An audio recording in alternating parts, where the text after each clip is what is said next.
اللهم صل على محمد وآل محمد.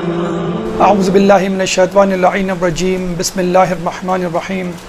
رب اشرح لی صدری ویسر لی امری واحلل عقدۃ من لسانی یفقہوا قولی.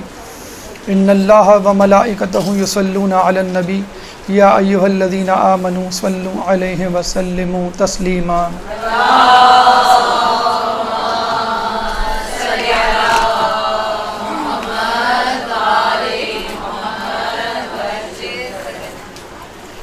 جیسا کہ آپ کو معلوم ہے آج سے چند دن بعد انشاءاللہ عید قرباں عید الاضحیٰ ہمارے ساتھ ہوگی، اور اس دن ہم سنت ابراہیمی پر عمل کرتے ہوئے جانوروں کی قربانی دیں گے، اور اس کے ساتھ ساتھ حج جیسا فریضہ انجام دیا جا رہا ہوگا، جہاں پہ سنت ابراہیمی پر مشتمل مناسک کو وہ خوش نصیب لوگ انجام دے رہے ہوں گے کہ جن کے نام اللہ تعالیٰ نے اپنے لوح اور کتاب میں لکھ لیے ہیں.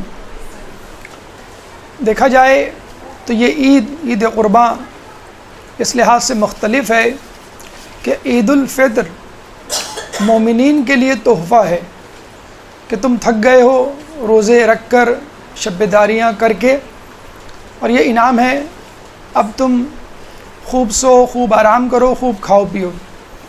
لیکن عید الاضحیٰ ایک ذمہ داری کا نام ہے جس میں قربانی اور قربانی کے ساتھ حج کے مناسک ہمیں ابراہیم علیہ السلام کی سیرت اور ان کی انتھک محنت، آزمائشوں، مصائب کی طرف توجہ کرواتی ہے کہ جس سے ہماری زندگی کو مزید جلا ملتی ہے. لیکن شاید یہاں پر ابراہیم علیہ السلام کی سنت اور ان کی قربانی کو بہت زیادہ ہائی لائٹ تو کیا جاتا ہے، اسماعیل علیہ السلام کی قربانی کو لوگ بھول جاتے ہیں. حالانکہ دیکھا جائے تو اصل قربانی اسماعیل علیہ السلام نے دی تھی.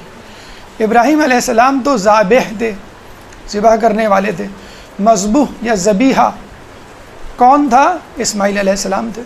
اور ویسے بھی اگر کوئی مصیبت کہیں کسی پر آ پڑے اور تمام افراد شامل ہوں تو جو کمزور ہوتا ہے اس کا مصیبت سہنا زیادہ قابل ستائش ہوتا ہے. کربلا میں امام حسین کی شہادت پہ سب گریہ کرتے ہیں، لیکن علی اصغر پر گریہ ایک عجیب انداز سے ہوتا ہے. تو یقیناً اسماعیل علیہ السلام کی قربانی ابراہیم علیہ السلام کی قربانی سے کہیں عظیم تر تھی. چنانچہ آج موضوع گفتگو سیرت اسماعیل کے پیغامات کے حوالے سے آپ کے سامنے چند گزارشات رکھی جائیں گی. اللہ تعالیٰ سے دعا ہے کہ ہمیں اس میں کامیابی عطا فرما اور سنت اسماعیل پر عمل کرنے کی توفیق عطا فرما. ایک درود پڑھ دیں محمد والے محمد.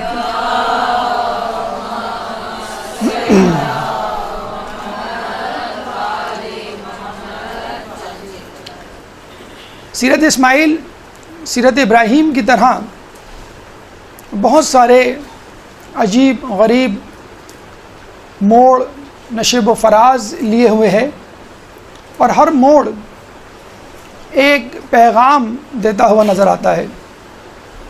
سب سے پہلے حضرت اسماعیل کی پیدائش کو اگر لے لیجئے تو اللہ تعالیٰ سورہ صافات میں ابراہیم علیہ السلام کی دعا رب ہب لی من الصالحین کو بیان کر کے فوراً اس کی قبولیت کا عندیہ دیتا ہے اور فرماتا ہے فبشرناہ بغلام حلیم. ابراہیم علیہ السلام دعا کرتے ہیں رب حب لی من الصالحین، اے اللہ مجھے صالحین میں سے ایک صالح بیٹا عطا فرما. اور اللہ فوراً فرماتا ہے فبشرناہ بغلام حلیم، ہم انہیں خوشخبری دیتے ہیں کہ ایک حلیم بیٹے، حلیم غلام کی. یہاں پہ اندازہ ہو جانا چاہیے کہ جب ہم دعا مانگیں اولاد کی تو یہ نہ کہیں کہ خوبصورت سا بیٹا عطا فرما، بلکہ ایک صالح اولاد عطا فرما. غلام عربی میں لڑکے کو کہتے ہیں، جیسے انگلش میں ایک ورڈ استعمال ہوتا ہے لیڈ، LAD لیڈ. بوائے زیادہ کامن ہے، LAD لیڈ ان کامن ہے. تو اسی طرح عربی زبان میں غلام کا لفظ بہت زیادہ مستعمل نہیں، لیکن یہ اس لڑکے کو کہا جاتا ہے جس کی عمر 10 سے 16 سال کے درمیان ہو، یعنی بلوغت سے پہلے، یا بلوغت سے پہلے ہر لڑکے کو غلام کہا جاتا ہے۔ چنانچہ اللہ تعالیٰ جب یہ کہتا ہے فَبَشَّرْنَاهُ بِغُلَامٍ حَلِيمٍ، ہم تمہیں بشارت دیتے ہیں ایک حلیم غلام کی، تو اس کا مطلب کیا ہوا؟ جو بھی بچہ ہوگا وہ غلامی یعنی نوجوانی کی عمر تک پہنچے گا۔ فارسی میں اس ایج گروپ کو 10 to 16 ایج گروپ کو، بلوغت سے پہلے کے گروپ کو نوجوانی کہتے ہیں۔ تو جو لڑکا اسماعیل علیہ السلام مثلاً دیے جائیں گے وہ غلامی کی عمر یعنی نوجوانی کی عمر تک پہنچیں گے۔ لفظ حلیم آپ کو معلوم ہے ایسے شخص کے لیے استعمال کیا جاتا ہے کہ جو اپنے غصے پر قابو رکھنے کی صلاحیت رکھے۔ لیکن حلیم کے ایک معنی یہ بھی ہیں کہ ایک شخص قدرت رکھتے ہوئے کسی کام کو اس کے وقت سے پہلے انجام نہ دے۔ عموماً یہ صفت حلیم بزرگوں میں، بڑوں میں زیادہ پائی جاتی ہے، بچوں میں کم۔ آپ نے دیکھا ہوگا کہ اگر کوئی راز کی بات بتائی جائے تو بچے فوراً اگل دیتے ہیں۔ آپ برتھ ڈے کا گفٹ لے کر آئیں گھر میں کسی کے لیے اور کہیں بچے کو بیٹا بتانا مت، اور وہ برتھ ڈے سے پہلے بتا دیتا ہے۔ یا امی کہتی تھی بیٹا بتانا مت، ابو کو میں شاپنگ کرنے گئی تھی اور بیٹا جو ہے وہ بتا دیتا ہے۔ تو وقت سے پہلے اللہ کے لیے لفظ حلیم کی صفت قرآن میں کئی مرتبہ 15 مرتبہ آئی ہے، اور اللہ تعالیٰ بھی قدرت رکھنے کے باوجود کاموں کو ان سے پہلے انجام نہیں دیتا، حالانکہ دے سکتا ہے۔ مثلاً گناہ گاروں کو سزا، مہلت دیتا ہے، وہ ہم سب کو مہلت دیتا ہے کہ ہم توبہ کر لیں اور رجوع کر لیں۔ لفظ حلیم اللہ تعالیٰ کے لیے قرآن میں 15 مرتبہ آیا ہے۔ ایک مرتبہ ابراہیم علیہ السلام کے لیے، ایک مرتبہ اسماعیل علیہ السلام کے لیے، 2 مرتبہ ابراہیم علیہ السلام کے لیے، ایک مرتبہ اسماعیل اور ایک مرتبہ شعیب علیہ السلام کے لیے۔ ابراہیم علیہ السلام اور شعیب علیہ السلام کے لیے حلیم کا لفظ استعمال ہوا ہے، اور بلا شبہ ایک قدر و منزلت کی بات ہے، لیکن حضرت اسماعیل علیہ السلام کے لیے جو لفظ حلیم استعمال ہوا ہے اس کا استعمال قدر قابل ستائش تر ہے بنسبت ابراہیم اور شعیب کے، کیونکہ وہ سن و سال کے تھے، بزرگ تھے، نبی تھے، اور یہ ابھی پیدا بھی نہیں ہوئے کہ اللہ تعالیٰ نے ان کو حلیم کا لقب دے دیا کہ جو بیٹا پیدا ہوگا وہ حلیم۔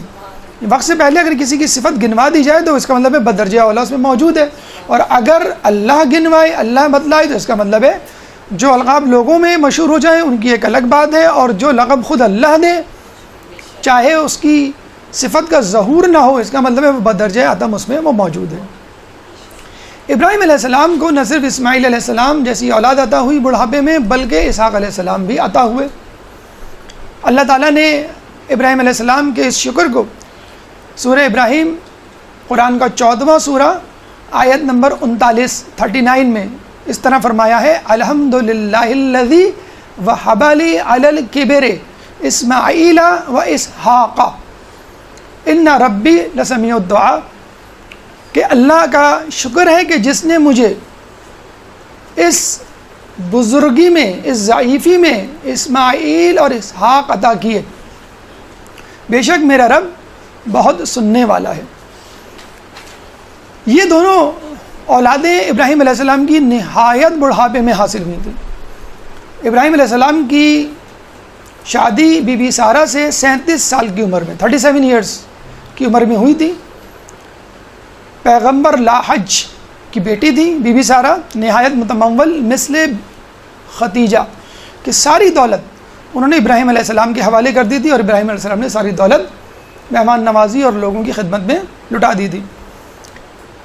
سیدنا ابراہیم کے حوالے سے جب ہم نے گفتگو کی تھی تو آپ کو بتلایا تھا کہ جب ابراہیم علیہ السلام بی بی سارہ کے ساتھ عراق سے فلسطین ہجرت کر رہے تھے تو راستے میں مصر کی حکومت بڑھی، جہاں کے بادشاہ نے بی بی سارہ کے ساتھ دست درازی کی کوشش کی، معجزاتی طور پر اس کے ہاتھ پر فالج کا حملہ ہوا 3 مرتبہ، اور وہ سمجھ گیا کہ یہ نبی ہیں اور اللہ کی مدد ان کے ساتھ ہے۔ چنانچہ اس نے معافی مانگی اور اپنی کنیز بی بی ہاجرہ کو بی بی سارہ کو ہبہ کر دیا۔ اب یہ 3 افراد ہو گئے، اور یہ تینوں افراد جو ہے وہ فلسطین میں آ کر آباد ہوئے۔ ابراہیم علیہ السلام کی عمر 98 سال تک پہنچ گئی اور ان کی کوئی اولاد نہیں ہوئی، تو انہوں نے بی بی سارہ سے کہا کہ اگر تم اپنی کنیز مجھے ہبہ کر دو اور میں اس سے شادی کر لوں تو شاید میری اولاد ہو جائے۔ تو انہوں نے اپنی کنیز بی بی ہاجرہ کو انہیں ہبہ کر دیا، اور 99 سال کی عمر میں ان کی اولاد ہوئی حضرت اسماعیل علیہ السلام۔ اسماعیل علیہ السلام کی اولاد کے بعد فطراً ابراہیم علیہ السلام کا جھکاؤ بی بی ہاجرہ کی طرف ہوا، اسماعیل علیہ السلام کے ساتھ وقت گزارنے لگے۔ بی بی سارہ ان کو رشک بھری نگاہوں سے دیکھتی، اور ابراہیم علیہ السلام سے ایک دفعہ انہوں نے کہا کہ آپ میرے لیے بھی دعا کیجئے کہ اللہ مجھے بھی اولاد دے۔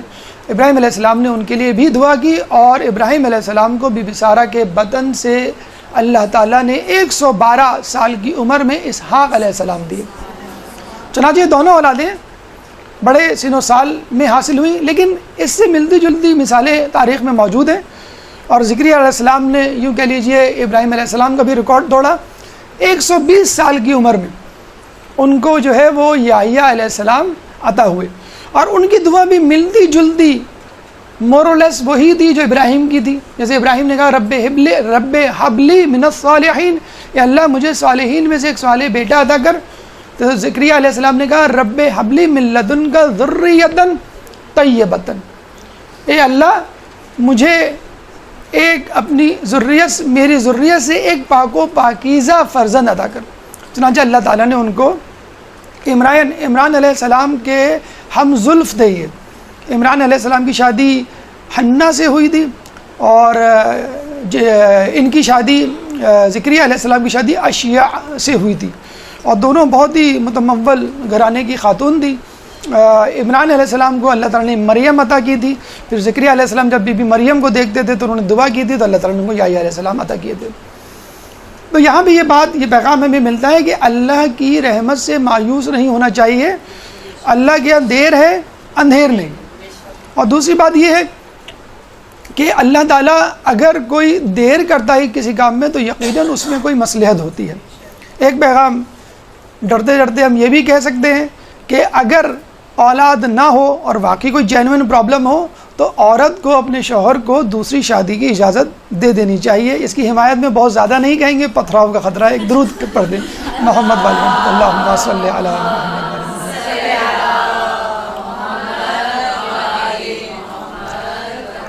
ابتدائی ایام، ہماری گفتگو کا دوسرا مرحلہ اور دوسرا پیغام سیرت اسماعیل سے۔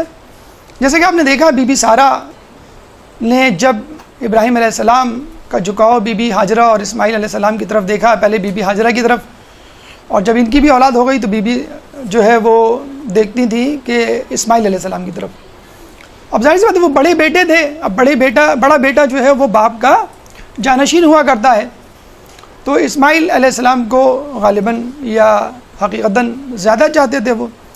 تو اس زمانے میں ہوتا یہ تھا کہ بچے آپس میں کھیلتے تھے، کودتے تھے، کشتیاں لڑتے تھے۔ حسن حسین کی بھی کشتیاں آپ نے سنی ہوں گی، تاریخ کی کتابیں موجود، رسول اللہ کروایا کرتے تھے۔ اور اس زمانے میں یہ گیمز یہی ہوا کرتے تھے، تیر اندازی ہوتا تھا، شمشیر زنی ہوتی تھی، کشتیاں ہوتی تھیں، دوڑ کے مقابلے ہوتے تھے۔ اس زمانے میں ٹیبلٹ اور یہ آئی فون وغیرہ تو ہوا نہیں کرتے تھے، یہ لوڈو کیرم بورڈ بیٹھ کے کھیلنے والے گیم۔ تو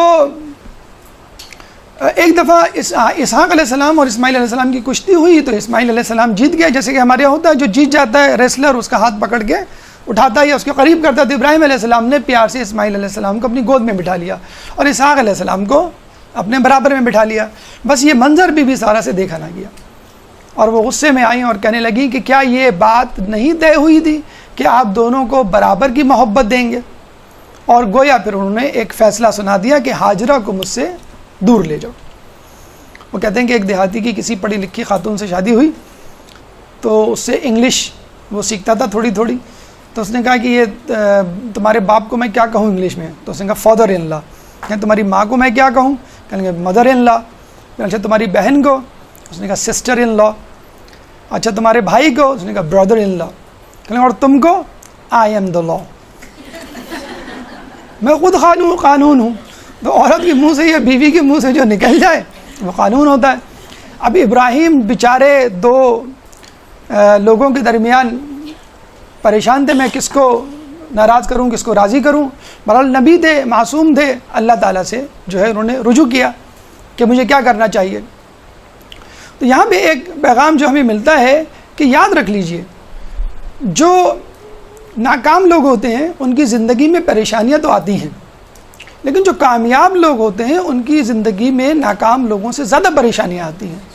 اور یہ پریشانیاں دوسروں کی پیدا کردہ ہوتی ہیں، اس لیے غیر متوقع ہوتی ہیں۔ اپنی پریشانیاں اگر کوئی کمزوری ہے، آپ کی کوتاہی ہے، کوئی خامی ہے، آپ کو معلوم ہے کہ بھئی میرا یہ پرابلم ہے، میں دیر کر دیتا ہوں مثلا کہیں جانے میں، یا جو ہے میں سست ہوں، یا سوتا زیادہ ہوں، کھاتا زیادہ ہوں، یا بولتا زیادہ ہوں وغیرہ، لیکن اگر دوسرے کی پیدا کرتا پریشانی ہو تو وہ ان ایکسپیکٹڈ ہوتی ہے، اور وہ آپ کو سمجھ میں نہیں آتا کہ یہ مجھے کس جرم کی سزا مل رہی ہے اور میں کیوں اس بھٹی میں جلوں یا اس آزمائش سے گزروں، لیکن چونکہ وہ دوسروں کی پیدا کرتا ہوتی ہے وہ آپ کو گزارنی ہوتی ہے۔ تو جب ابراہیم علیہ السلام نے اللہ سے مشورہ دیا تو اللہ تعالیٰ نے ایک جملہ کہا، اصل میں وہ جملہ اتنا امپورٹنٹ ہے، وہ کہنا بھی ضروری ہے، قصص الانبیاء میں موجود ہے، آپ چاہیں تو جا کے پڑھ لیے گا، میرا اس میں کوئی عمل دخل نہیں ہے۔ اللہ تعالیٰ نے یہ کہا کہ دیکھو عورت ایک خشک ٹیڑھی لکڑی کی طرح ہوتی ہے، اگر اس کو سیدھا کرو گے تو ٹوٹ جائے گی، اس سے اسی طرح استفادہ کرو۔ اچھا، کچھ لوگوں نے روایت اس طرح بنا لی کہ عورت بی بی حوا چونکہ آدم علیہ السلام کی پسلی سے ہوئی تھی اس لیے عورت کو اگر سیدھا کیا جائے تو وہ یہ ایسا نہیں ہے۔ بہرحال یہ اللہ تعالیٰ کی طرف سے جو ہے حدیث قدسی کہہ لیجیے وہ ہمیں ملتی ہے۔ پھر ابراہیم علیہ السلام نے کہا کہ ٹھیک ہے، پھر آپ ہی مشورہ دیجئے، ہم کیا کریں، میں کیا کروں؟ تو اللہ تعالیٰ نے کہا کہ تم وادی مکہ جاؤ کہ جہاں پہ میں نے انسانوں کے لیے اپنی سب سے پہلی عبادت گاہ آدم علیہ السلام سے بنوائی تھی۔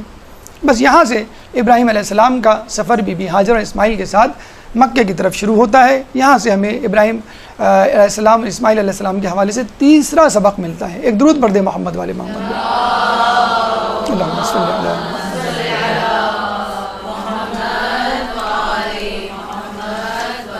اب ابراہیم علیہ السلام بی بی ہاجرہ اور اسماعیل علیہ السلام کو لے کر مکے پہنچتے ہیں۔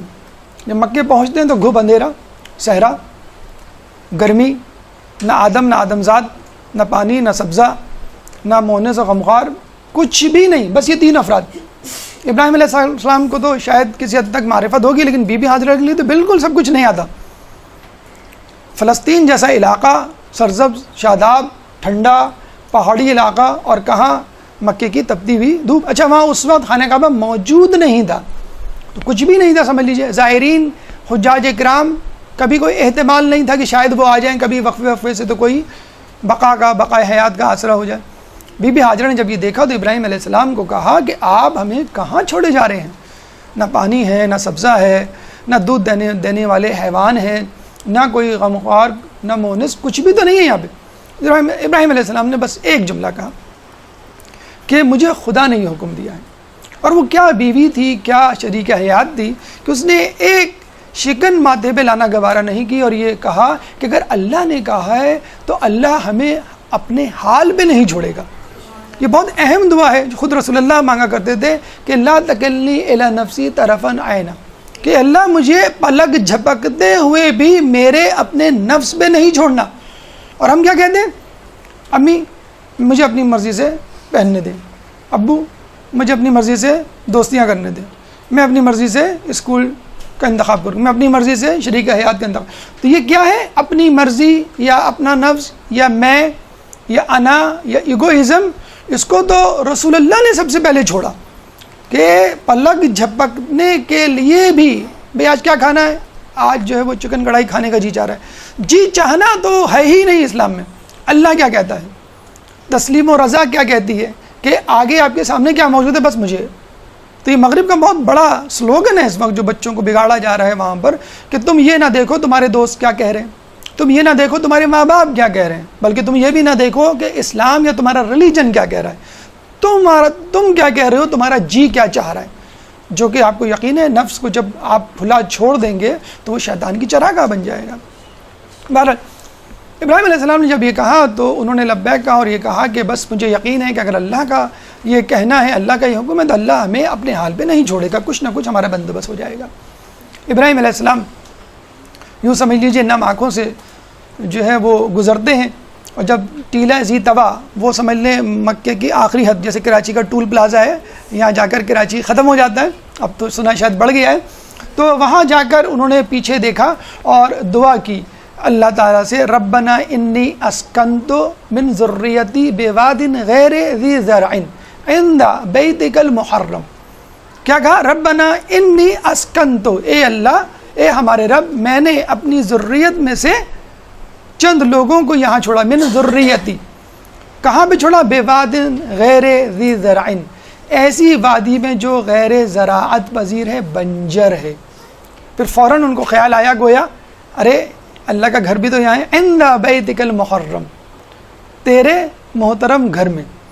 یعنی ایک اندیشہ انسانی ہے کہ میں آیا یہاں تو کچھ بھی نہیں، کھانے پینے کا سامان، او یاد آیا یہ تو آپ کا گھر بھی تو ہے۔ دیکھیں آپ کے گھر میں کوئی مہمان آ جائے اور گھر میں کچھ بھی نہ ہو تو آپ گھبرا جاتے ہیں نا، تو پڑوس میں پوچھواتے ہیں، محلے میں دیکھتے ہیں، کسی کو فون کرتے ہیں، ٹیک اوے منگا لیتے ہیں، کچھ بھی کہ بھئی نہیں مہمان آیا گھر میں کچھ نہیں ہے لیکن کچھ نہ کچھ جو ہے وہ چاہیے۔ تو یہ ممکن ہی نہیں ہے کہ اگر کچھ نہیں ہے تو اللہ بندوبست نہ کر سکے۔ اللہ جب خالق کائنات ہے، سبزہ، حیوان، انسان، فرشتے، جن، ملائک سب اس کے ہاتھ میں، تو اللہ کوئی بندوبست کر دے گا۔ تو چنانچہ انہوں نے جو ہے وہ اس بات پر جو ہے کمر کس لی کہ مجھے یہاں رہنا ہے، اللہ تعالیٰ ہماری حفاظت کرے گا۔ اس کے بعد ابراہیم علیہ السلام نے ایک اور دعا کی۔ کیا دعا کی ابراہیم علیہ السلام نے؟ دیکھیں ہماری اولاد جب باہر جاتی ہے ہم کیا دعا کرتے ہیں؟ اللہ تعالیٰ اس کو بہترین تعلیم سے آراستہ کر، اس کو خوشحال بنا، دیار غیر میں کوئی مصیبت نہ ہو، بیٹی کو ودا کرتے ہیں کہ کوئی تکلیف نہ ہو، ہمیشہ خوش رہے۔ ابراہیم علیہ السلام اپنی اولاد کو، اپنی ذریت کو جب وہاں چھوڑتے ہیں تو کیا دعا کرتے ہیں؟ رب اجعلنی مقیم الصلاۃ ومن ذریتی ربنا وتقبل دعا ربنا اغفر لی ولوالدی وللمؤمنین یوم یقوم الحساب۔ سورہ ابراہیم 14واں سورہ آیت نمبر 41 اور 41۔ تو رب اجعلنی مقیم الصلاۃ، اے اللہ مجھے نماز قائم کرنے والا بنا، ومن ذریتی، میری ذریت میں سے، ربنا وتقبل دعا، اور اللہ ہماری دعاؤں کو قبول فرما، ربنا اغفر لی ولوالدی، اے اللہ میری مغفرت فرما اور میری اولاد کی، وللمؤمنین یوم یقوم الحساب، اور مومنین کی بھی یوم حساب کے دن۔ اس میں کوئی خوشحالی کا تذکرہ نہیں، کوئی صحت کا تذکرہ نہیں، نہ روپے پیسے کا تذکرہ ہے، فقط یہ ہے کہ نماز قائم کرنے والا بنا اور ہماری مغفرت فرما۔ اچھا آپ یہ کہہ سکتے ہیں بھائی اور عبادات کا تذکرہ کیوں نہیں کیا؟ تو بھائی نماز مومن کی معراج ہے، عبادت سب سے افضل عبادت ہے، نماز پڑھ لی تو گویا تمام عبادتوں کا جو ہے وہ مان رکھ لیا۔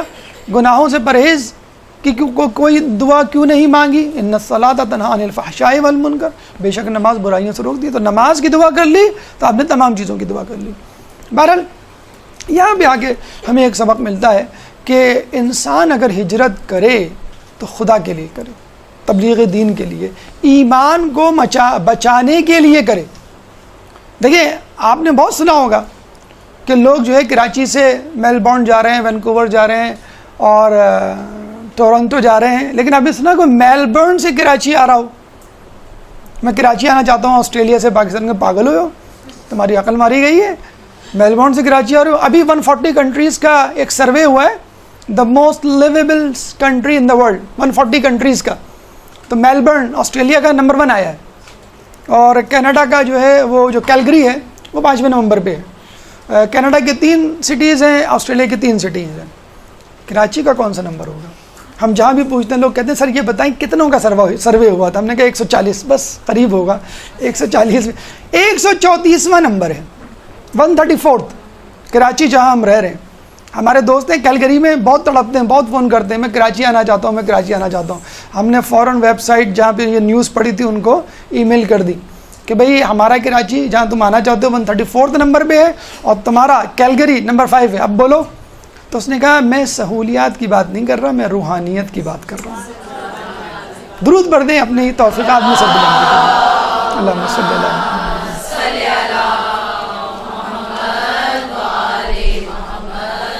یقیناً سہولیات کے اعتبار سے ہم بہت پیچھے ہیں، بہت پیچھے ہیں، اور اس میں ہمیں کوئی شرمندگی نہیں کیونکہ اس میں ہمارا کوئی قصور نہیں ہے، ہماری گورنمنٹ کا قصور ہے۔ روحانیت میں ہم یقیناً آگے ہوں گے، ٹاپ 10 میں یقیناً ہوں گے، ہمیں پورا یقین ہے، کیونکہ ایران عراق کے بعد بہترین عزاداری اگر کہیں ہوتی ہے تو وہ کراچی میں ہوتی ہے۔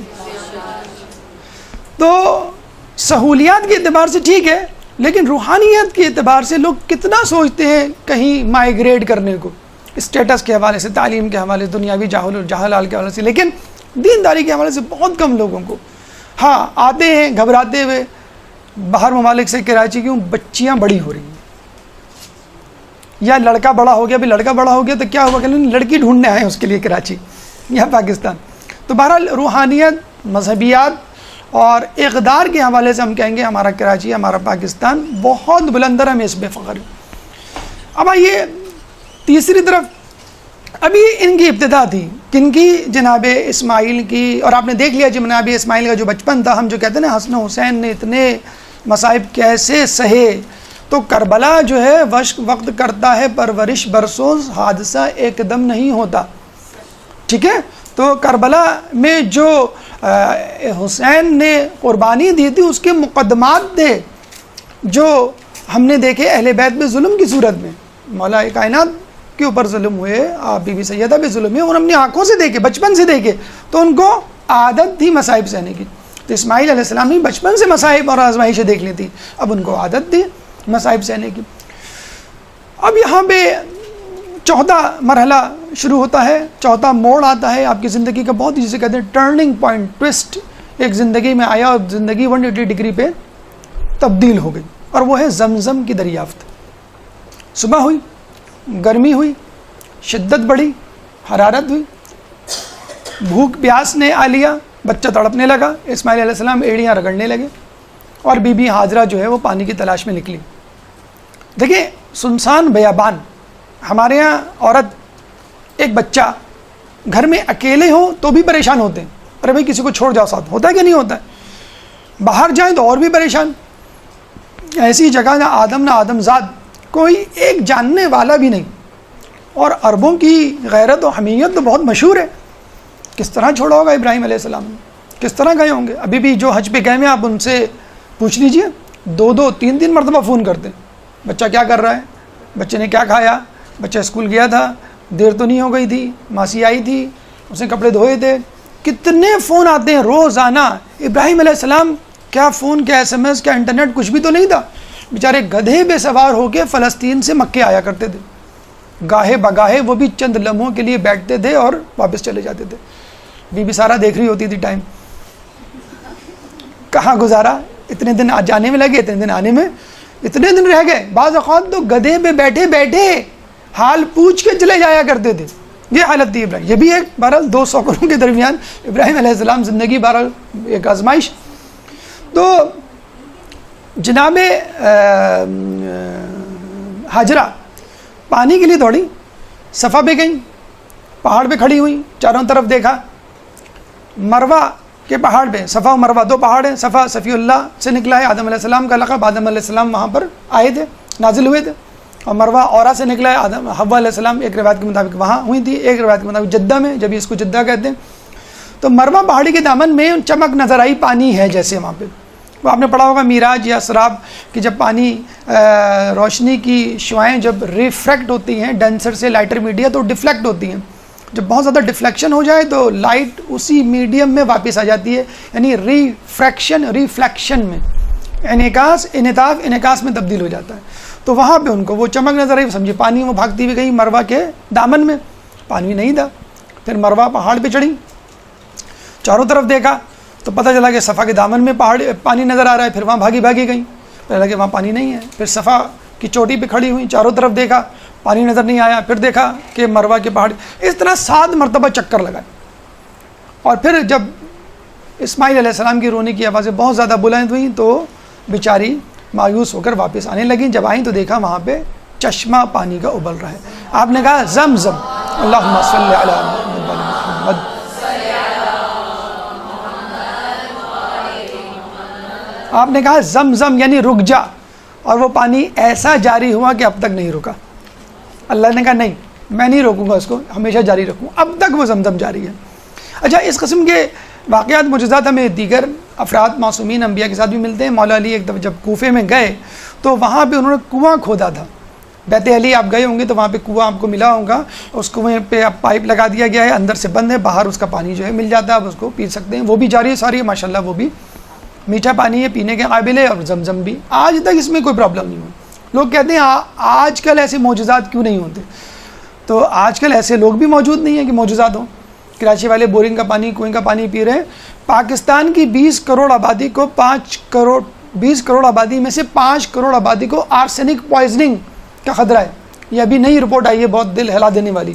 تو جو بورنگ کا پانی پی رہے ہیں، جو انڈر گراؤنڈ پانی پی رہے ہیں، وہ ذرا سا محتاط ہو جائیں، فلٹرڈ پانی پئیں یا اس کو فلٹر کر کے پئیں یا کوئی اور پانی استعمال کریں. آرسینک پوائزن 5 کروڑ آبادی کوئی خطرہ لاحق ہے جس سے بڑی بڑی بیماریاں ہو سکتی ہیں.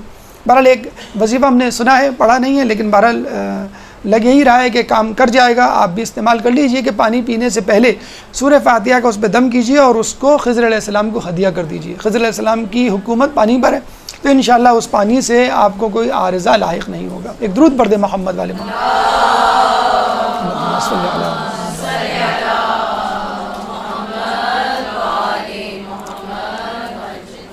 دیکھیے یہاں پر ظاہر ہوتا ہے کہ انسان کو اپنی کوتاہی کا ذمہ قدرت کو یا اللہ کو نہیں ٹھہرانا چاہیے. میں تو عورت ہوں، میں تو لڑکی ہوں، میں کیا کر سکتی ہوں؟ میں تو بچہ ہوں، میں تو لڑکا ہوں، میں کیا کر سکتا ہوں؟ میں تو بوڑھا ہوں، بیمار ہوں، میں کیا کر سکتا ہوں؟ جوان، ارے میرے اب تو مزے لینے کے دن ہے، جوانی کے دن ہے، اس میں کیا ہے دین پر عمل کرنا؟ تو مجھے بتائیے پھر کون سا ایج گروپ ہے جو اسلام پر عمل کرے گا؟ تو عورت ٹھیک ہے آپ ہیں، لیکن لا یکلف اللہ نفسا الا وسعها، اللہ تعالیٰ کسی پر اس کی استطاعت سے زیادہ بوجھ نہیں ڈالتا. تو جتنا آپ کام کر سکتے ہیں، آپ کو تلوار لے کے جہاد میں جانے کا کوئی نہیں کہہ رہا، مدرسے آنے کا کہہ رہا ہے، اسکول کالج آنے کا کہہ رہا ہے، تبلیغات کا کہہ رہا ہے، کتاب پڑھنے کے لیے کہا جا رہا ہے، تو اس پہ تو کم از کم عمل کر لیجئے. اس طرح بچہ بھی اپنی سکت کے مطابق جتنا عمل کر سکتا ہے اس کو عمل کرنا چاہیے. یہ اللہ کی مرضی ہے. ورنہ بہت سے لوگ بہت زیادہ تقدو کرتے ہیں لیکن زندگی میں کچھ نہیں کما سکتے. نہ عزت ان کے پاس ہوتی ہے، نہ مال ہوتی ہے، نہ اولاد ہوتی ہے. لیکن کچھ لوگ تھوڑی سی محنت کرتے ہیں. کچھ ہم کہتے ہیں کہ امام کا ظہور ہوگا، ایک قدم آپ اٹھائیں گے، دوسرا قدم امام کے سامنے ہوگا. کوشش آپ کو کرنی، پایہ تکمیل تک جو ہے وہ اللہ آپ کو پہنچا دے گا. اب یہاں پر اسماعیل علیہ السلام کی زندگی کا 5واں موڑ شروع ہوتا ہے اور وہ ہے احسان. ایک درود پڑھ دیں محمد والے محمد.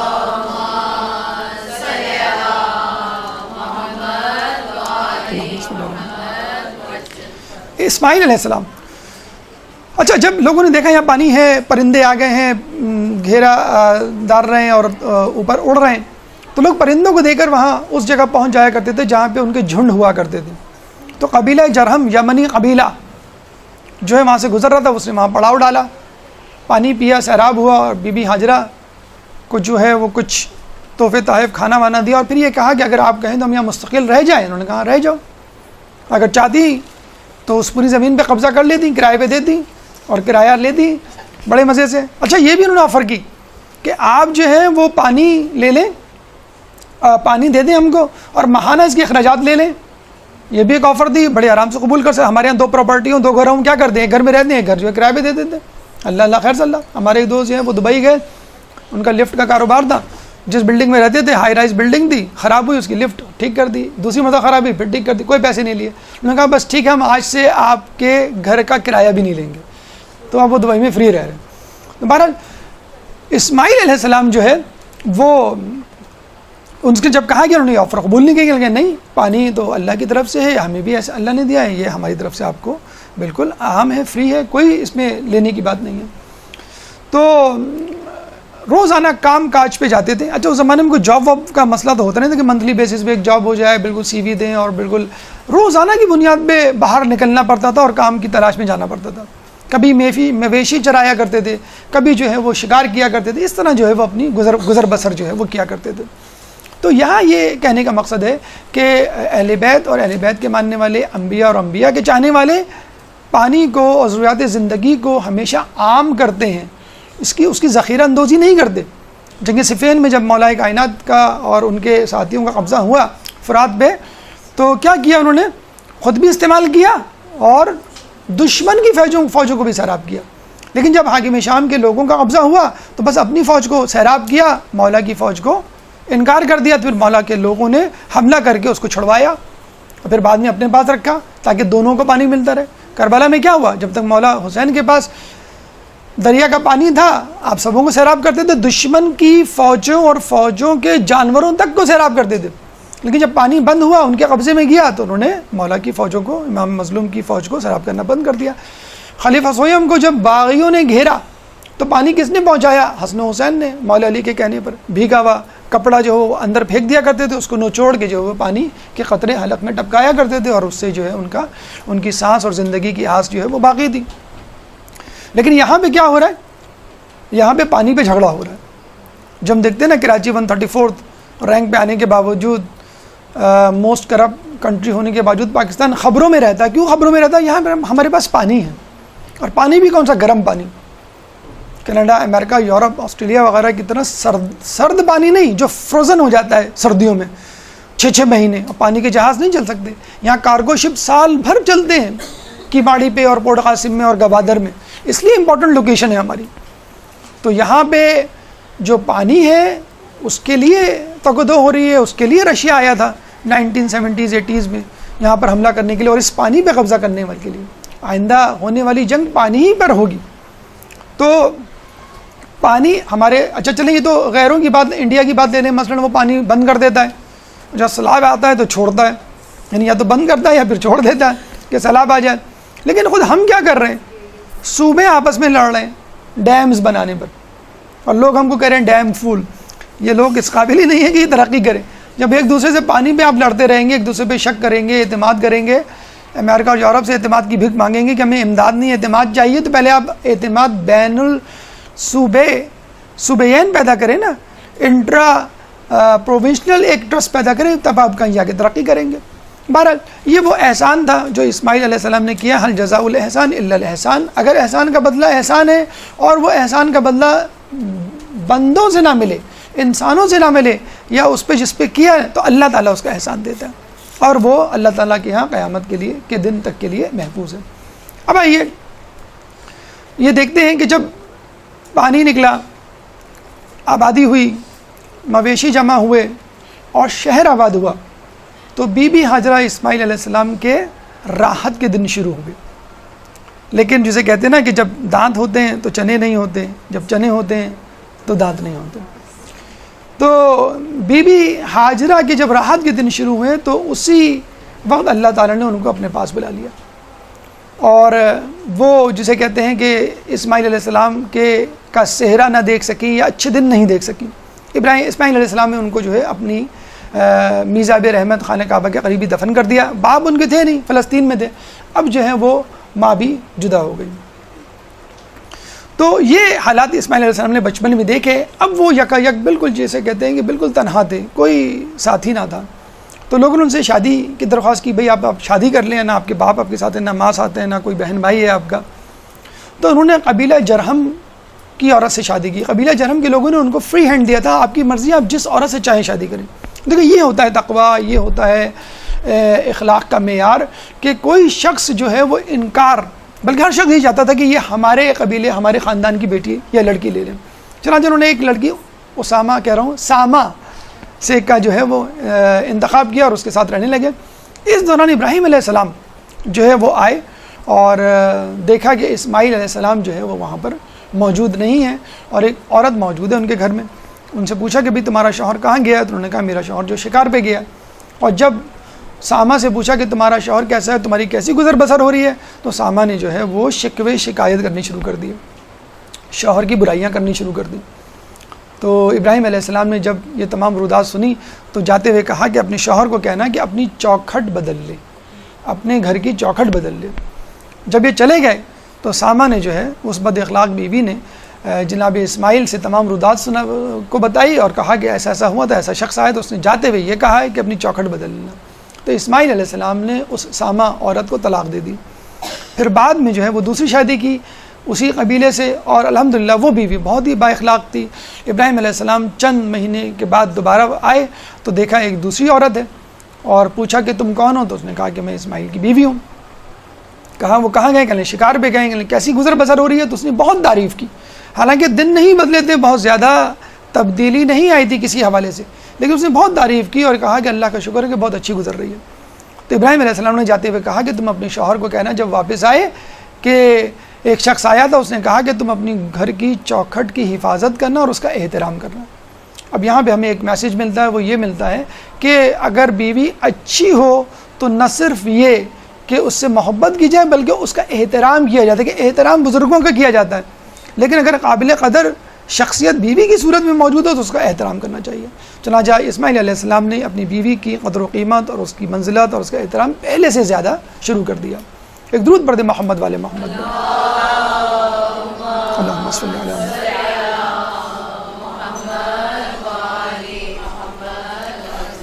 اب اللہ تعالیٰ نے ابراہیم علیہ السلام کو حکم دیا کہ تم میرے گھر کی دوبارہ تعبیر کرو، کہ جو آدم علیہ السلام نے کی تھی، اور نوح علیہ السلام کے طوفان میں کافی مخدوش ہو گیا تھا، ٹوٹ پھوٹ کا شکار ہو گیا تھا۔ چنانچہ ابراہیم علیہ السلام واپس آتے ہیں اور اسماعیل علیہ السلام سے اس گھر کی تعمیر شروع کرتے ہیں۔ اسماعیل علیہ السلام اپنے چھوٹے چھوٹے ہاتھوں سے جو ہے وہ اینٹیں اٹھا کے لاتے ہیں، اور ابراہیم علیہ السلام ان اینٹوں کو جو ہے جبرائیل علیہ السلام کی ہدایت کے مطابق جو اس وقت نازل ہوئے تھے، اور احاطہ کھینچ کے لکیر بنا کر بتلایا تھا کہ کہاں کہاں تک یہ کعبے کی حدود ہونی چاہیے۔ ابراہیم علیہ السلام نے خانہ کعبہ کی تعبیر کی۔ حجر اسود اس وقت کوہ ابو قبیس جو پہاڑ ہے صفحہ مربع سے تھوڑا سا آگے، وہاں سے وہ پتھر جو ہے اٹھا کے لائے اور خانہ کعبہ میں نصب کیا۔ اور آپ کو معلوم ہے یہ حقیقت ایک فرشتہ تھا کہ جس نے لوگوں کی گواہیوں کو، جب اللہ تعالیٰ نے تمام ارواح کو عالم ذر میں ذروں کی شکل میں جمع کیا تھا اور کہا تھا، پوچھا تھا الست بربکم، تو لوگوں نے کہا تھا قالوا بلا شاہدنا، کیوں نہیں آپ ہمارے رب ہیں اور ہم اس کی گواہی دیتے ہیں۔ تو یہ گواہی جو ہے اللہ تعالیٰ نے ایک پرچے پہ لکھ کر اس فرشتے کے منہ میں ڈال دی تھی، اور ایک فرشتے کے منہ میں ڈال دی تھی، اور اس فرشتے کو پتھر بنا دیا تھا، اور یہ سفید رنگ کا تھا جب یہ آیا تھا۔ لوگوں کے گناہوں کی وجہ سے جو ہے یہ سیاہ رنگ میں تبدیل ہو گیا۔ بہرحال ابراہیم علیہ السلام نے اللہ کے حکم کے مطابق خانہ کعبہ کی تعمیر کی، لیکن تعمیر کے بعد بھی ان کو یہ دھڑکا لگا رہا کہ پتہ نہیں میری دعا اللہ نے قبول کی ہے کہ نہیں۔ ربنا تقبل منا انک انت السمیع العلیم، کہ اللہ میرے کام کو، میری نیت کو، میری نیکی کو قبول فرما، بے شک تو جو ہے وہ سننے والا ہے۔ یہاں ایک میسج ہمیں یہ ملتا ہے کہ نیکی کتنی بڑی کیوں نہ ہو، چاہے توفیق کی صورت میں حاصل ہو، لیکن ایک نیکی کا دھڑکا ہونا چاہیے کہ پتہ نہیں یہ نیکی یا یہ خلوص نیت قبول ہوگا کہ نہیں۔ مولا فرماتے ہیں کہ وہ نیکی جس کے بعد تمہیں تکبر ہو، اس سے بہتر وہ گناہ ہے جس کے بعد تمہیں شرمندگی ہو۔ تو ہمیں چاہیے کہ اگر کوئی بھی نیکی کریں، چاہے کتنی بڑی نیکی ہو، کتنی تعریف کے قلابے لوگ ملا دیں، آسمان سے ملا دیں ہم کو، لیکن جو ہے ہمیں ایک دھڑکا لگا رہنا چاہیے، ایک خوف رہنا چاہیے کہ پتہ نہیں کہ اللہ تعالیٰ نے ہماری اس نیکی کو قبول کیا ہے کہ نہیں۔ اسی طرح گناہوں کے حوالے سے بھی ہمیں یہ دھڑکا لگا رہنا چاہیے، پتہ نہیں اللہ تعالیٰ نے ہمارے گناہوں کو معاف کیا ہے کہ نہیں۔ بہرحال ابراہیم علیہ السلام، اسماعیل علیہ السلام کی تعمیر کعبہ مکمل ہوئی، لیکن اللہ تعالیٰ شاید ان دونوں کا اس سے بھی بڑا امتحان لینا چاہتا تھا، اور وہ سب سے بڑا امتحان، سب سے بڑی آزمائش تھی۔ یوں کہہ لیجئے یہ تو مقدمات تھے۔ جیسے ہمارے بچے اسکول جاتے ہیں تو مس جو ہے وہ ٹیسٹ لیتی ہیں، چھوٹے چھوٹے ٹیسٹ، 1 مہینے بعد، 2 مہینے بعد، 3 مہینے بعد، پھر فائنل ایگزام سب سے آخر میں ہوتا ہے۔ تو یہ تو چھوٹے چھوٹے ٹیسٹ تھے اس فائنل ٹیسٹ میں کوالیفائی کرنے کے لیے، کہ جس کو اللہ تعالیٰ نے مختص کر رکھا تھا ابراہیم اور اسماعیل کے لیے۔ ذبح عظیم وہ تاریخ کا اسماعیل اور ابراہیم علیہ السلام کی زندگی کا وہ موڑ ہے کہ جس میں ایک بہت بڑی آزمائش، بہت بڑی مصیبت، بہت بڑی ابتلا میں دونوں کو مبتلا کیا، اور وہ دونوں کامیاب ہوئے۔ اللہ تعالیٰ نے ابراہیم علیہ السلام کو ایک خواب دکھلایا، اور اس خواب دکھلانے کے لیے ایک عجیب دن کا انتخاب کیا۔ کس دن کا انتخاب کیا؟ کہ ابراہیم علیہ السلام نے جب دیکھا کہ اسماعیل علیہ السلام شکار کھیل کے آئے ہیں، تو جب ابراہیم علیہ السلام کی نگاہ اپنے جوان گبرو بیٹے پہ پڑی تو ان کا سینہ فخر سے پھول گیا، اور وہ خوشی سے جھومنے لگے کہ میرا بیٹا کتنا بڑا، کتنا جوان ہو گیا۔ ایسا ہوتا ہے، اولاد جب بڑی ہوتی ہے تو اب کتنی خوشی ہوتی ہے اس کو دیکھ کے۔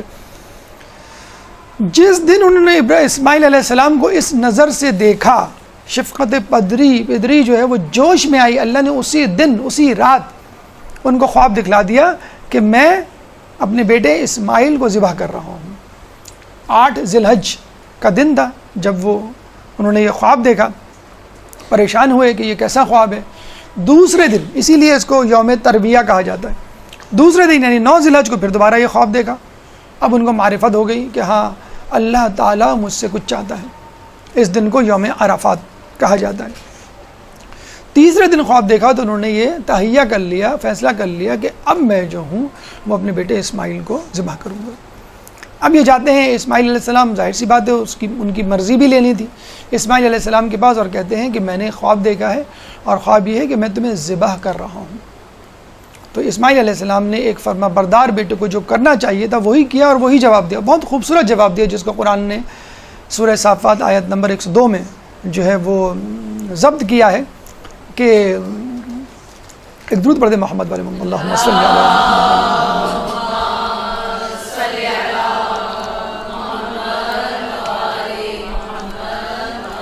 قال یا ابت افعل ما تؤمر ستجدنی ان شاء اللہ من الصابرین۔ قال، اس نے کہا اسماعیل علیہ السلام نے، یا ابت افعل، اے میرے باپ، اے میرے والد، آپ وہی کریں جس کا کما تؤمرو، جس کا آپ کو حکم دیا گیا، ستجدنی، آپ مجھے پائیں گے، انشاءاللہ، اللہ کے اذن سے، من الصابرین، صابرین میں سے۔ یعنی اگر وہ چاہتے ہیں تو تردد سے کام لیتے۔ دیکھیں ہم اپنے گھروں میں دیکھتے ہیں کہ ہم اپنے بیٹے کو کوئی کام بولیں، بھی فلاں جگہ چلے جاؤ، مطلب کوئی سودا سلفی لانے کو کہتے ہیں تو کیسے کہتے ہیں کہ امی میں تھکا ہوا ہوں، امی میں ابھی آیا ہوں، بیٹا دروازے کی بیل بجی ذرا کھول کے آ جاؤ، نہیں ابھی امی میں گیا تھا، اب چھوٹے بھائی کو بولیں وہ جائے۔ بیٹے کو بولتے ہیں بیٹا پڑھا، یہ ذرا پکا رہی ہوں میرے ساتھ ذرا آ کے جو ہے یہ کام کروا دو کچن میں، نہیں امی میرا ٹیسٹ ہے، بیٹا ذرا چچا کے جانا ہے تیار ہو جاؤ، نہیں امی میرا فٹ بال کا میچ ہے۔ تو یہ اب ہماری اولادیں کتنے بہانے بناتی ہیں، اور یہاں پہ جان دینے، وقت دینے کی باری نہیں آ رہی، کسی کام کو کرنے کا نہیں کہا جا رہا، بلکہ کہا جا رہا تمہیں جان دینی ہے۔ یہاں ہمارے بچے جو ہے وہ پوچھتے ہیں ہم نابالغ ہیں، ابھی بالغ نہیں ہوئے، ہم نماز کیوں پڑھیں، ہم روزہ کیوں رکھیں؟ 13 سال کے تھے اسماعیل علیہ السلام جب وہ ذبح کرنے کہہ سکتے تھے بھائی میں تو ابھی بالغ بھی نہیں ہوا، نماز روزہ جان دینا تو بہت دور کی بات، میں تو نماز روزہ بھی نہیں کروں گا۔ ایسی ہوتی ہیں اولادیں کہ آدمی جو ہے وہ شروع ہی سے تیار ہو، اور جب شروع ہی سے تیار ہوتا تو یقیناً بہت بڑے منصب پہ پہنچتا ہے۔ تو انشاءاللہ من الصابرین، اللہ کے اذن سے آپ جو ہے مجھے صابرین میں سے پائیں گے۔ تو ابراہیم علیہ السلام جو ہے بی بی ہاجرہ کے پاس آتے ہیں اور کہتے ہیں کہ مجھے ایک رسی اور ایک چھری لا دو۔ وہ بڑی پریشان کہ رسی چھری کی کیا ضرورت؟ انہوں نے کہا آپ کہاں جا رہے ہیں؟ کہ میں اپنے دوست کے پاس جا رہا ہوں۔ کہ دوست کے پاس رسی اور چھری لے کر کہیں گے ہو سکتا ہے وہاں پہ کچھ ذبح کرنا پڑ جائے اور یہ رسی اور چھری اس کے پاس نہ ہو تو یہ کام آ جائے گی۔ چنانچہ بی بی ہاجرہ نے ان کو رسی اور چھری دے دی۔ ابھی جب یہ دے کے نکلے تو شیطان نے، جیسے کہ اس نے دعویٰ کیا ہے، وعدہ کیا ہے اللہ سے کہ میں تیری صراط مستقیم پہ بیٹھوں گا، تو سب سے پہلے وہ بی بی ہاجرہ کو بہکانے کے لیے آیا اور کہا کہ تمہارا شوہر جو ہے وہ کیا کام کرنے جا رہا ہے، اپنے بیٹے کو قتل کرنے جا رہا ہے۔ تو اس نے کہا یہ ہو ہی نہیں سکتا کہ ایک باپ اپنے بیٹے کو قتل کرے، اور انہوں نے تو بڑی دعاؤں کے ساتھ اس عمر میں اسماعیل علیہ السلام کو پایا ہے، کہیں گے نہیں وہ قتل کر کے چھوڑیں گے کیونکہ انہیں اللہ نے حکم دیا ہے۔ یعنی شیطان یہ سمجھا کہ بی بی ہاجرہ کو شاید یقین نہیں آ رہا، تو میں یقین دلانے کے لیے بتلا دوں صاف صاف کہ اللہ نے کہا ہے، کہ اللہ نے کہا ہے تو پھر 1000 اسماعیل بھی میرے پاس ہوں تو میں قتل کرنے کے لیے، شہید کرنے کے لیے بھیج دوں۔ اب یہ جاتے ہیں ابراہیم علیہ السلام کے پاس، شیطان جاتا ہے ابراہیم علیہ السلام کے پاس اور کہتا ہے کہ تم یہ کیا حرکت کر رہے ہو؟ ابراہیم علیہ السلام نے کہا کہ مجھے خواب میں آیا ہے کہ میں اپنے بیٹے کو جو ہوں وہ ذبح کروں۔ تو کہا ہو سکتا ہے یہ شیطانی خواب ہو، کہ نہیں یہ شیطانی خواب نہیں، تو شیطان ہے۔ اور کہا کہ اگر مشرق سے لے کے مغرب تک تمام کے تمام افراد میرے بیٹے اسماعیل ہوں تو میں ان تمام کو اس طرح ذبح کر دوں۔ اور وہ ان سے بھی مایوس ہوا۔ بی بی ہاجرہ نے بھی کہتے ہیں اس کو کنکریاں ماری، اور ابراہیم علیہ السلام نے بھی شیطان کو کنکریاں ماری۔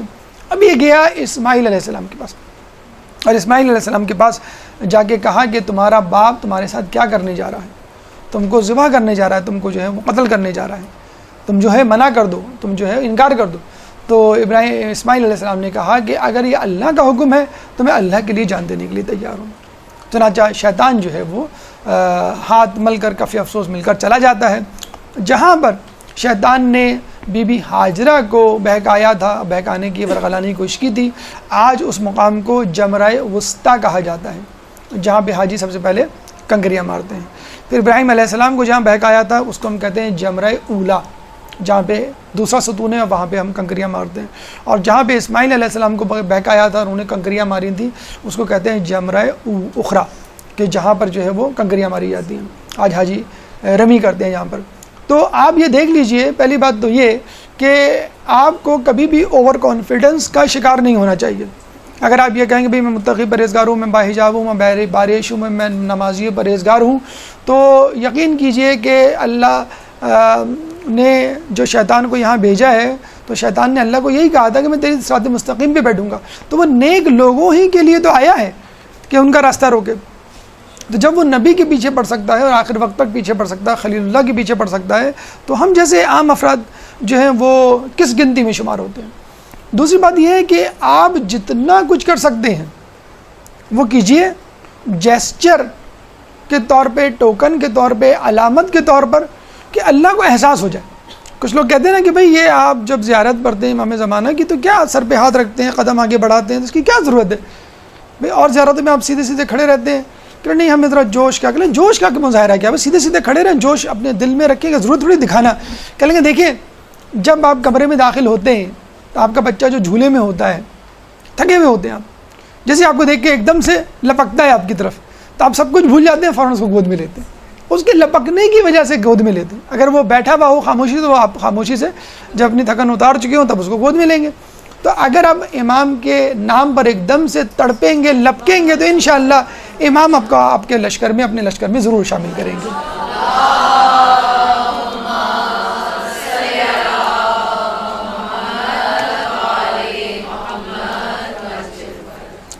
تو شیطان جو ہے یہاں سے ناکام و نامراد چلا گیا۔ یہاں پہ آخری گفتگو کا آخری مرحلہ اسماعیل علیہ السلام کی وصیت۔ کیا وصیت دی؟ اور وہ لمحات اپنے ذہن میں رکھیے کہ جب اسماعیل علیہ السلام ابراہیم علیہ السلام کے ساتھ جا رہے ہیں، بیٹا باپ کے ساتھ جا رہا ہے، بیٹا ذبح ہونے جا رہا ہے، بیٹے کو موت آنی ہے، اس کی روح اس کے جسم سے پرواز کرنی ہے، کچھ لمحوں بعد وہ اس دنیا میں نہیں رہے گا۔ تو جس وقت جس دن آپ کو مرنا ہو، آپ کو بتلا دیا جائے کہ تمہیں اس دن اس وقت مرنا ہے، پھانسی ہوگی، قتل ہوگی، یا جس طرح بھی مرو گے، تو آپ کا وہ دن، وہ لمحہ کس طرح کا ہوگا؟ ہوش و حواس کھو بیٹھیں گے آپ، کوشش کریں گے کہ کسی طرح میں فرار ہو جاؤں، کس طرح جو ہے اپنے آپ کو بچا لوں۔ بڑے سکون سے وصیتیں کرتے ہیں، اور عجیب و غریب دانش اور حکمت پر مشتمل جو ہے وہ وصیتیں۔ پہلی وصیت کیا کرتے ہیں؟ وہ وصیت کرتے ہیں کہ بابا آپ میرا پیراہن اتار لیجئے گا تاکہ یہ خون آلودہ نہ ہو اور میری ماں کو کپڑے دھونے کی زحمت نہ ہو، اور خون کو دیکھ کر میری ماں کا دل نہ بھرائے۔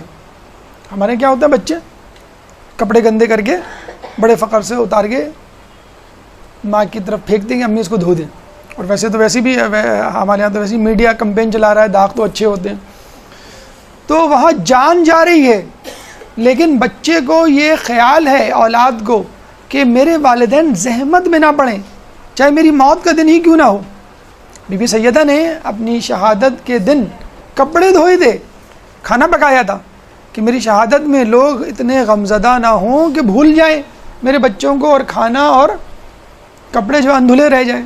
تو یہ ہے طریقہ کار انبیاء کا، ائمہ کا، معصومین کا، کہ اپنی موت کے دن بھی ان کو گوارا نہیں ہے کہ وہ جو ہے کسی کو تکلیف دیں۔ ابو ذر غفاری اہل بیت کے ماننے والے، جس دن ان کا انتقال ہونا تھا، اپنی بیٹی کو کیا کہا تھا کہ جو ایک بکری ہے، واحد ایک بکری تھی ان کے پاس، کہ عراق سے کچھ لوگ آئیں گے، یہاں سے گزریں گے، وہ مجھے دفنائیں گے، جو لوگ مجھے دفنائیں اس بکری کو ذبح کر کے ان کو کھلا دینا۔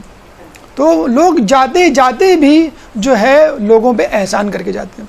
انہوں نے کہا کہ میرا پیراہن اتار لیجئے گا، خون آلودہ نہ ہو، اور اس کو دیکھ کے میری ماں کا دل نہ بھرے، پھر مجھے اپنا پیراہن پہنا دیجئے گا کہ جس کی خوشبو سے میرے اندر ایک اعتماد پیدا ہو اور میں آسانی کے ساتھ جو ہو موت کو اپنے گلے لگا سکوں۔ اچھا، یہ خوشبو اور قوت شامہ کا بہت تذکرہ آپ نے سنا ہوگا۔ یعقوب علیہ السلام نے کیا کہا تھا کہ مجھے یوسف کی خوشبو آ رہی ہے، پتہ چلا کہ یوسف کا کرتا آیا تھا۔ حدیث قصہ میں پڑھتے نا کہ مجھے بابا کی خوشبو آ رہی ہے، بابا جو ہے وہ قصہ میں بیٹھے، مجھے نانا کی خوشبو آ رہی ہے، نانا جو ہے۔ تو قوت شامہ انبیاء ائمہ کی بہت تیز ہوتی ہے، عام انسانوں کی بہت کم ہوتی ہے۔ میڈیکل فزیولوجی میں سب سے زیادہ لیسٹ ڈیولپڈ سینس قوت شامہ کو کہا جاتا ہے، یعنی اسمیل سینس کو۔ بہرحال انہوں نے کہا تھا کہ اپنا کرتا مجھے دے دیجیے گا تاکہ میں اس کی خوشبو سونگھ کر آسانی سے اللہ تعالیٰ کو اپنی جان دے سکوں۔ تیسری انہوں نے وصیت کیا کی تھی کہ میرے ہاتھ پیر اچھی طرح کس کے باندھیے گا کہ میں تڑپوں نہ اور آپ کے دل میں رحم نہ آئے۔ آپ نے فقہی مسائل کے ضمن میں پڑھا ہوگا کہ جب آپ اونٹ کو نہر کرتے ہیں تو آگے کے دونوں پاؤں باندھتے ہیں، دوسرے پچھلے دو بندھے رہتے ہیں۔ گائے کو ہم ذبح کرتے ہیں تو چاروں ٹانگیں بندھی ہوئی ہوتی ہیں، دم کھلی ہوئی رہنی چاہیے۔ بکری کو ہم ذبح کرتے ہیں تو ایک ٹانگ کہتے ہیں اس کی کھلی رہنی چاہیے، دو ٹانگ یا دو ٹانگیں کھلی رہنی چاہیے تاکہ وہ تڑپ سکے. یہاں یہ کہہ رہے ہیں میں تڑپ بھی نہ سکوں. جسے کہتے ہیں نا کہ آدمی پہ تکلیف اور گریا بھی نہ کرے، آدمی کی جان نکل رہی ہے وہ تڑپے بھی نہ، کہ میں تڑپوں گا تو آپ کو تکلیف ہوگی. چوتھی وصیت وہ کیا کرتے ہیں کہ مجھے منہ کے بل یعنی سجدے کی حالت میں ذبح کیجیے گا، کہ اگر میں نے آپ کو دیکھا تو جو ہے مجھ سے صبر نہیں ہوگا، یا آپ نے مجھے دیکھا آپ سے صبر نہیں ہوگا. اس کے بعد وہ یہ کہتے ہیں کہ مجھے جس چھری سے ذبح کیجیے گا وہ تیز ہونی چاہیے، لیکن یہ دیکھیے ذرا آہستہ آہستہ ذبح کیجیے گا تاکہ میں موت کی لذت کا لطف محسوس کر سکوں، ایک دم سے نہیں، مزے لے لے کر میں جو ہوں اس دنیا سے رخصت ہوں. اور یہ دیکھیے گا کہ آج کے دن آپ میری ماں کے پاس مت جائیے گا کہ اس کو فراق محسوس ہو اور اس کو پریشانی ہو، پھر کچھ دنوں بعد جائیے گا تاکہ اس کے دل میں ایک دھڑکا پیدا ہو کہ کچھ ہو تو نہیں گیا. پھر آپ جب خبر سنائیں گے تو وہ خبر سننے کی حالت میں ہوں گی. اور میرا کرتا ان کو دے دیجیے گا کہ کبھی میری یاد آئے تو اس کرتے کو دیکھ لیں. آج کل بھی ہم یہی کرتے ہیں، کسی کو کوئی بیڈ نیوز سنانی ہو ایک دم سے نہیں سناتے. ہم کیا کہتے ہیں کہ بھئی ان کا ایکسیڈنٹ ہو گیا ہے، بھئی وہ ہاسپٹل میں ہے، بھئی وہ آئی سی یو میں ان کو ایڈمٹ کر لیا گیا ہے، نہیں وہ اب وینٹیلیٹر پہ آ گئے، بھئی ہم سب کو جانا ہے اس لیے وہ بھی چلے گا. یہ ہوتا ہے نا، یہ اسی کرونالوجیکل آرڈر میں ہم انٹینسٹی وائز سنا رہے ہوتے ہیں. تو یہ وہی سائیکی ہے کہ میری ماں کو ایک دم سے مت بتلائیے گا. ابراہیم علیہ السلام جو ہے آپ کی تمام وصیتوں پہ عمل کرتے ہیں اور ان کو اسی طرح باندھتے ہیں اور اسی طرح لٹاتے ہیں اور ذبح کرنا شروع کرتے ہیں. کہتے ہیں کہ ابراہیم علیہ السلام ذبح کر رہے ہیں اور اسماعیل علیہ السلام ذبح ہو کے نہیں دے رہے. کافی دیر تک ذبح کرتے رہے، لیکن اب آپ دیکھ لیجئے کہ ایک لڑکا، ایک انسان جس کے گلے پہ چھری چل رہی ہو اور چلتی چلی جا رہی ہو اور وہ ذبح نہ رہا ہو، اس کی کیا حالت ہوگی. یا کم از کم وہ یہ کہہ سکتا ہے کہ چلو اچھا ہوا، جان چھوٹ گئی، میں یہاں سے بھاگوں، میں یہاں سے جاؤں، اللہ کو قربانی نہیں چاہیے. انہوں نے کیا کہا ابراہیم علیہ السلام کو کہ آپ مجھے ذبح نہ کریں، نہر کریں. نہر کیسے کرتے ہیں؟ آپ کو معلوم ہے، اونٹ کو کھڑا کر کے اس کی گردن پہ چھرے کی، تلوار کی یا چاقو کی نوک مارتے ہیں، کیونکہ اگر چھری یا تلوار یا نیزہ جو بھی ہے وہ اگر اس کے کنارے شارپ نہیں ہے، نوک تو شارپ ہوگی. تو ابراہیم علیہ السلام نے چھری کی، خنجر کی نوک اسماعیل علیہ السلام کی گردن پہ، ان کے گلے پہ ماری. اس کے باوجود کچھ اثر نہیں ہوا. غصے میں اس چھری کو پھینکا اور غصے میں کہا کہ اے چھری تم اپنا کام کیوں نہیں کرتی. تو چھری کے اندر سے آواز آئی کہ خلیل کہہ رہا ہے کاٹو اور جلیل کہہ رہا ہے کہ نہ کاٹو. تو یہ کیسے ممکن ہے کہ اللہ تعالیٰ ایک کام کا منع کرے اور میں اس کام کو کر دوں. چنانچہ ندائے غیبی سے آواز آئی، اور جس کو ہم قرآن میں بھی پڑھتے ہیں صدقت الرؤیا انا کذالک نجزی المحسنین، کہ اے ابراہیم تم نے اپنا خواب سچ کر دکھایا. اور پھر اللہ فرماتے ہیں وَفَدَيْنَاهُ ذِبْحٍ عَظِيمٍ، اور ہم نے اس ذبح عظیم کا فدیہ دیا، یعنی فدیہ دے کر چھڑوا لیا. اور اللہ تعالیٰ نے اسماعیل علیہ السلام کی جگہ جنت سے آیا ہوا ایک مینڈھا وہاں پہ رکھ دیا، جس کو ابراہیم علیہ السلام نے ذبح کیا. جب آنکھوں پر سے پٹی ہٹائی تو پتہ چلا کہ وہاں پہ اسماعیل علیہ السلام نہیں بلکہ ایک مینڈھا تڑپ رہا ہے. ایک درود پڑھ دیں محمد والے محمد.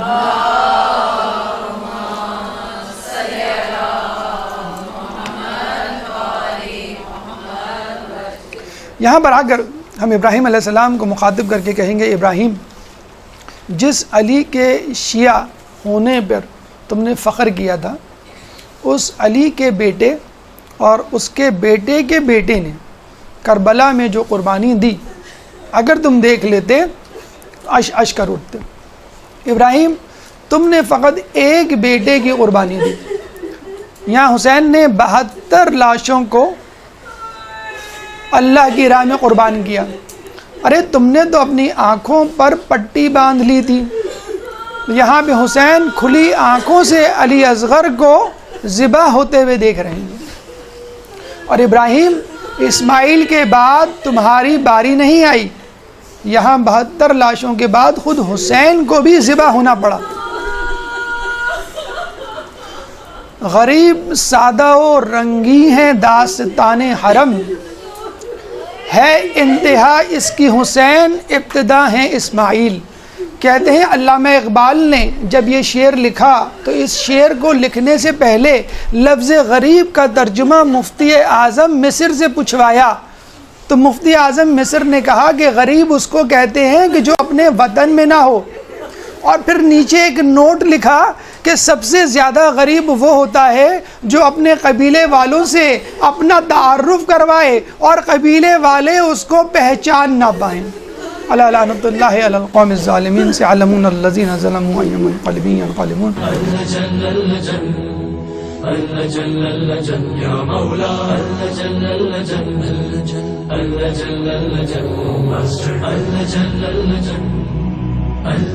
يا صاحب السماء